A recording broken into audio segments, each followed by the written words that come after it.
دا څوک وزیرو غلی ونه کړما په خبره شه جانانا زبیر پور کې انتظار درته کوما داسې ډېر خلک سیزلي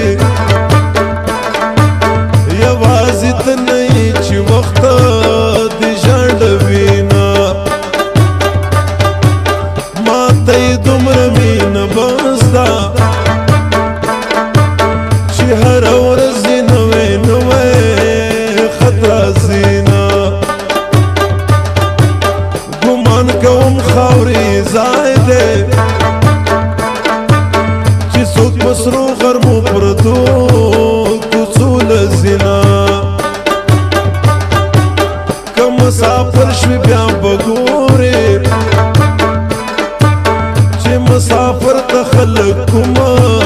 نظر کوینه زړګیه بیا د چا په یاد وژړېدې